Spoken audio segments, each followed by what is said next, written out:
Dry plates had been available since 1855, but the early plates lacked speed or sensitivity to light. What that means is they required very long exposures. The invention of the gelatin dry plate by Richard Maddox occurred in 1871. These gelatin dry plates rivaled or bettered wet plates in both speed and quality. The advantage of the dry plate was obvious. Photographers could now use commercially made dry plates off the shelf, not having to prepare their own emulsions in the darkroom. These dry plates could sit for months, not being exposed. The exposure times were also shortened to less than a second. Also, dry plates could be made most any size, so for the first time, cameras could be made small enough to be held by the hand or even concealed. There was a proliferation of various designs from single and twin lens reflex cameras to large and bulky field cameras, handheld cameras, and even cameras disguised as pocket watches, hats, or other objects. Shortened exposure times made candid photography possible, but also necessitated another invention, the mechanical shutter. The very first shutters were separate accessories, though built-in shutters were common by the turn of the century.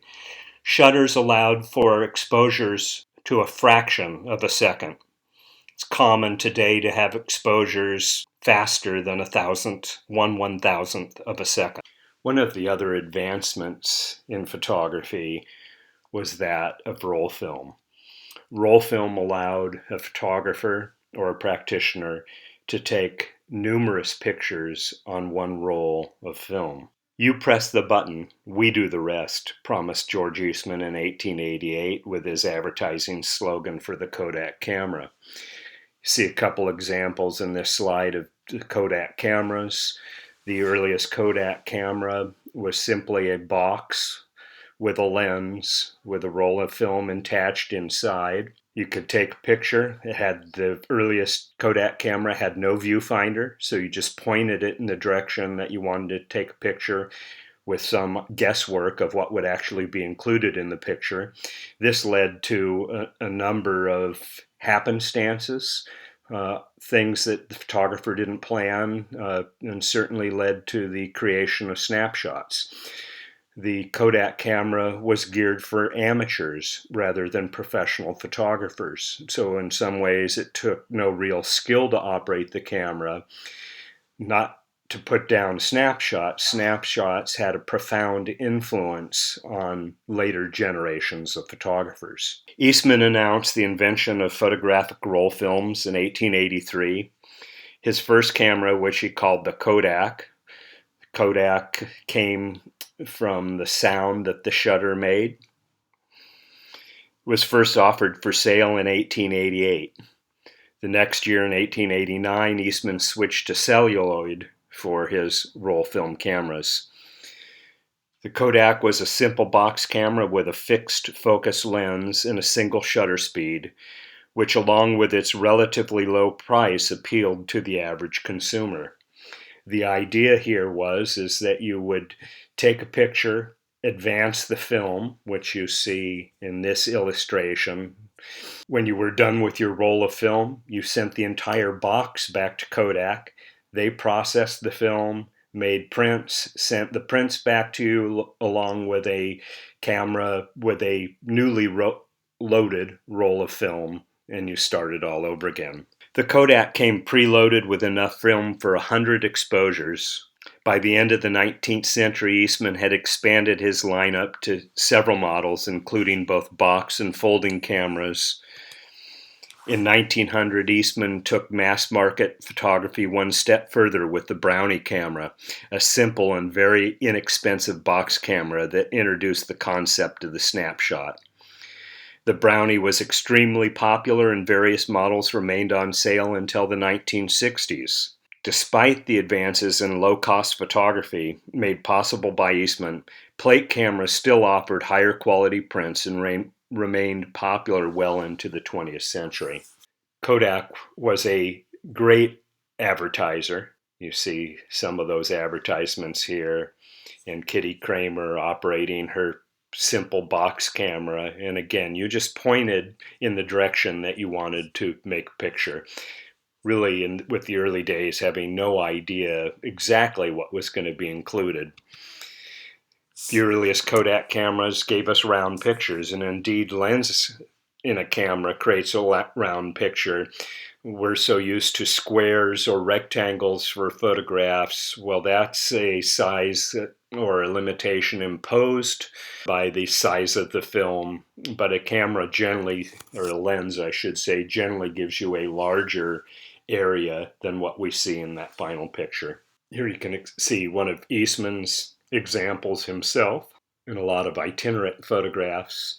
And things started to happen in snapshots and Kodak cameras, and then other followers, other types of cameras, but things look like this, for example, where one of his feet is cut off. You also see a slightly canted camera angle, so the horizon is slightly askew. These would probably be seen as accidents, but indeed these kinds of accidents later informed photographers looking at these of greater possibilities in image making. Here you can see the extreme use of a canted camera angle, and the photographer actually having the people here play with that idea as they lean backwards. Sometimes some manufacturers would print blueprints for these snapshots, cyanotypes. Another little thing, and you're going to see this reoccurring in the 1960s, but the inclusion here of in the foreground of a shadow of the photographer. You can see that he or she is wearing a hat similar to their subjects. Also notice the pole coming out of the person's head, if you will, by aligning from that one-point perspective.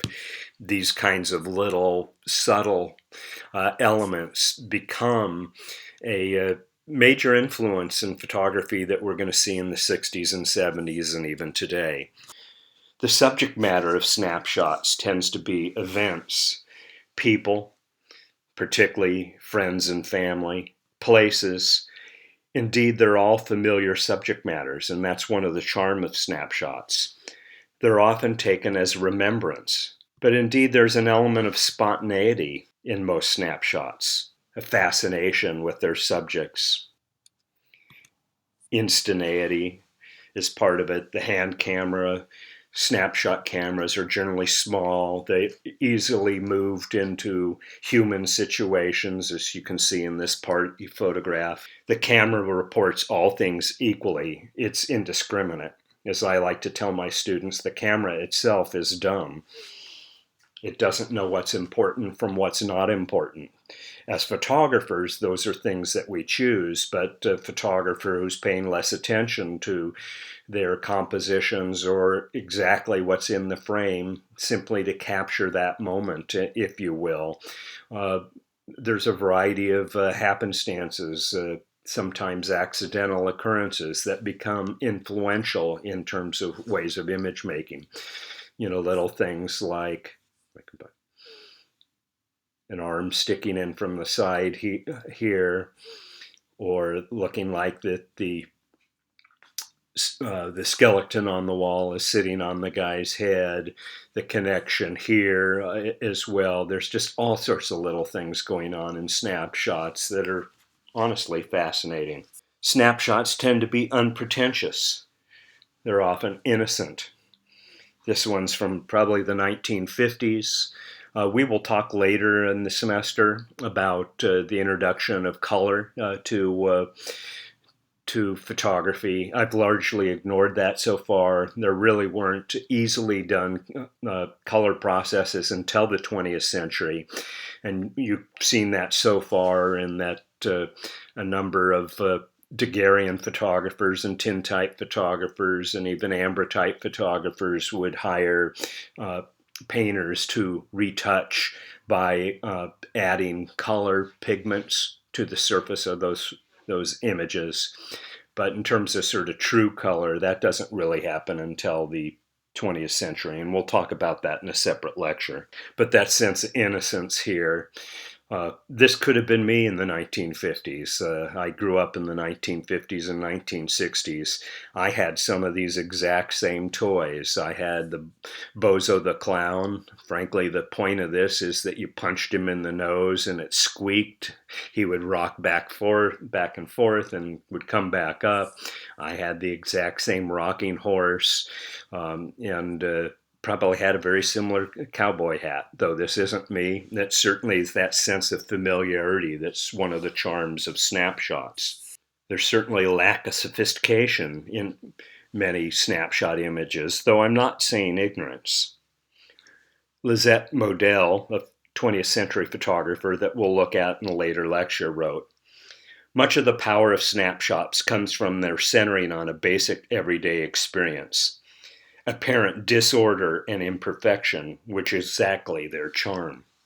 Wendy Snyder McNeil wrote, "Snapshots, photographs from family albums, are today's cave paintings." So what I tried to do here is select a group of snapshots from different generations and moving up towards today.